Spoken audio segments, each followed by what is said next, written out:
Dia fotoana ny fanomezana ny filohan'ny tetezamita anatanterahany fanambarana lehibe eto amin'ny tany sy ny firenena izao amin'ny valora alina izao miazakazaka mantsy ny toetra ara-politika ny fanambarana CES ny fanambarana ny daty mpifidianana ireo hevitry ny vondrona iraisam-pirenena nangingina filohan'ny tetezamita tao ao ka nisafidy izy ity zoma alina ity anaovana izay fanambarana izay eto amin'ny televiziona malagasy ao amin'ny radio pirenena ka andeha ho arahintsika vetrany izay fanambarana filohan'ny tetezamita Andry Ratsoenina izay.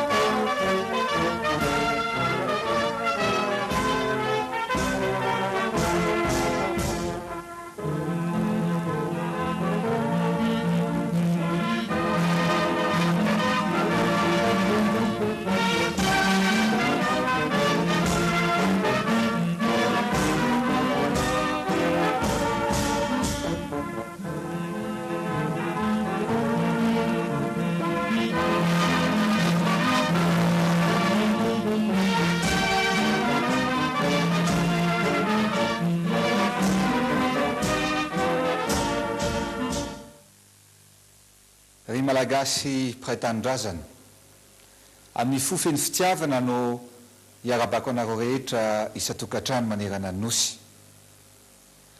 Manoloana ny fivoarany toetra iray eto amin'ny firenena amiko dia rariny sy intsiny ary zo fototra ananany malagasy ny misafidy malalaka izay olona tena tiany hitatana ny Madagasikara. Amin'ny mahafilo mpitondra ny Madagasikara ny tenako sy amin'ny mahatompon'andraikitra voalohany ahy eto amin'ny tsinosy ity dia adidiko ny mitady sy mitondra vahaolana eo anatrehan'ny toe-draharaha lalovantsika ary tsy maintsy ny tombontsoa ambonin'ny firenena sy ny etaetan'ny vahoaka malagasy no mibaiko hatrany.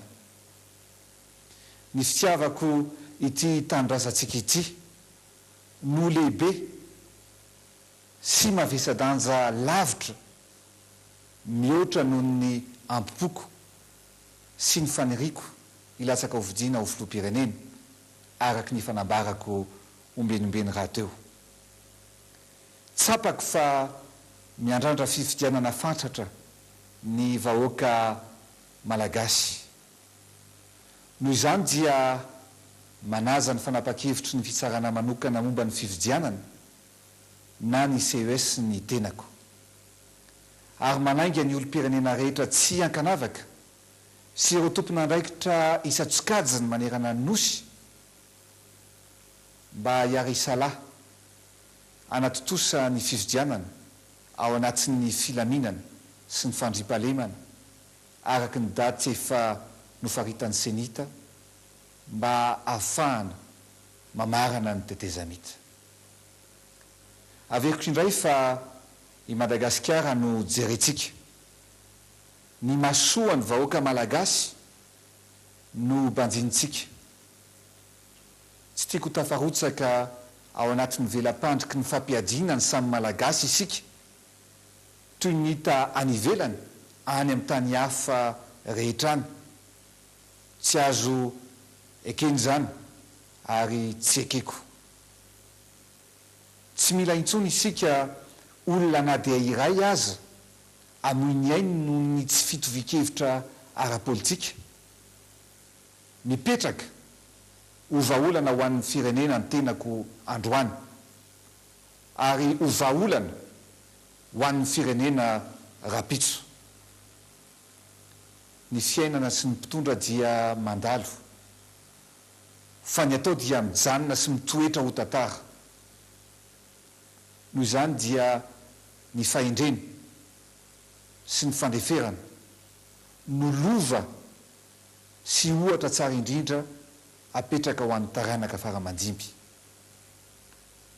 Mila olona tena manam-panahy, tena mana fitiavan-tanindrazana ny firenena hitoeran'ny fahendrena ary indrindra matahotra n'Andriamanitra.